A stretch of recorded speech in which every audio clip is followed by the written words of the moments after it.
জিনেদারে ওকে খুবই মারধর করেছে তৃণমূল দুষ্কৃতীরা। দেখো রেগজোয়ানি হসপিটালে আমরা আপাতত নিয়ে যাচ্ছি, রেগজোয়ানি হসপিটালে পিয়ারুলকে।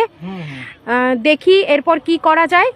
আমরা পুলিশের যাব এবং সবাই রেগজোয়ানি হসপিটালের চলে আসুন। এই সবাইকে ফোন করো। পিয়ারুলকে অসম্ভবভাবে মেরেছে, এখানে একটা জায়গায় পড়েছিল, মানে রক্ত, এই যে আপনারা দেখুন কিভাবে মেরেছে, রক্ত এই যে দেখুন আপনারা। পিয়ারুল কিছু বলো একটু। আজকে গতকাল দাঁতপুর অঞ্চলে আমাদের পার্টির ছেলেপেলেরা ফ্ল্যাগ মেরেছিল, সেই কারণের জন্য আমরা সেই ফ্ল্যাগগুলো টিএমসি পার্টির কিছু দুষ্কৃতীরা ফ্ল্যাগ খুলে দিয়েছিল, সেই কারণে আমরা আজকে শাসন থানায় ডেপুটেশন দিতে গেছিলাম। ডেপুটেশন শাসন থানায় দিতে গিয়ে টিএমসির দুষ্কৃতী বাহিনীরা আমাদের উপরে হামলা করে, শাসন থানার সামনে হামলা করলে শাসন থানার পুলিশ আমাদের নিয়ে ভিতরে বসে রাখে এবং ওখানে শাসন থানার আপনার ওখানে ব্লক সভাপতি যে আছে, শাসনের ব্লক সভাপতির নেতৃত্বেই এই ঘটনাগুলো করা হয়েছে। এবং তারপরে আমরা ভিতরে বসেছিলাম, থানা ঘেরাও করেছে, থানা ঘেরাও করে অনেকক্ষণ ধরে ওরা থানার সামনে ছিল। মনির নেতৃত্বে এটা হয়েছে, মনি ছিল, আসেদ ছিল এবং শাসন অঞ্চলের যে যুব সভাপতি সেও ছিল। এবং তারপরে ওখান থেকে তারা বেরিয়ে গেল। এবার বেরোনোর সময় সাদা স্করপিও আমাকে দেখে চোখ দেখাতে এইভাবে এরকমভাবে দেখে নিয়ে গেল। নিয়ে যাওয়ার পরে আমি ওখান থেকে বেরিয়েছি, পার খরিবের আগে পরে দরগাতলা আছে, দরগাতলার ওখানে নেমে গেছিলাম। সে আমার গাড়ি আসবে বলে কিছু দুষ্কৃতী এসে আমাকে জিজ্ঞেস করলো তোমার নাম পিয়ারুল? আমি বললাম হ্যাঁ। এবার পিছন থেকে একটা লোক আমার মুখ ধরেছে, মুখ ধরে আমি তারপরে জানি না, এখানে আমি একটা দেখলাম এই ঝিলের পাশে পড়ে আছে, আমি জায়গাটার নামও জানি না। এখানে আসার পরে আমি তারপরে আমাকে বললো যে তুই বারাসাত 2 নম্বরে কোনোদিন ঢুকবি না। তাদের মুখও আমি চিনি না, মুখ একদম এইভাবে বাঁধা ছিল, ডাব বাঁধা ছিল, 3-4 জন ছিল। বললো বারাসাত 2 নম্বরে ঢুকবি না, আর কাল থেকে যেন পার্টি না করা হয়।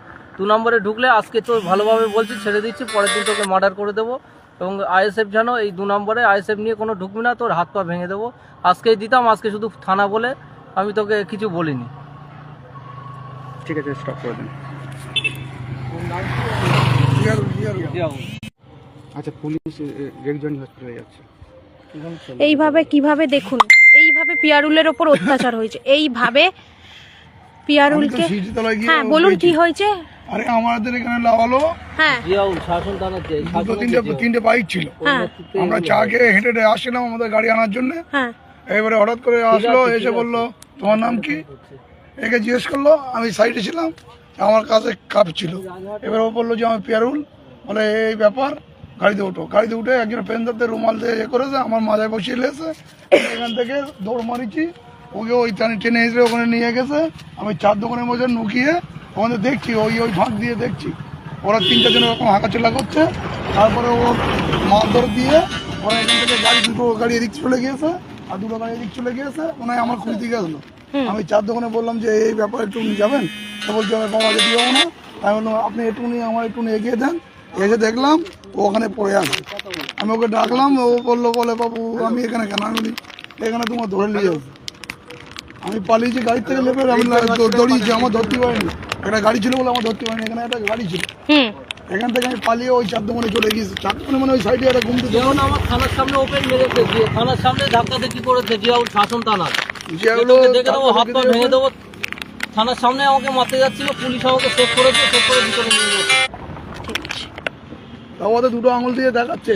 আচ্ছা, আমরা এখন পিয়ারুলকে আপাতত মানে ইয়েতে নিয়ে যাব, রেগজোয়ানি হসপিটালে নিয়ে যাচ্ছি, দেখছি পরবর্তীকালে কি হয় না হয়। আমরা আবার আপনাদের পরে আপডেট দিচ্ছি। ঠিক আছে।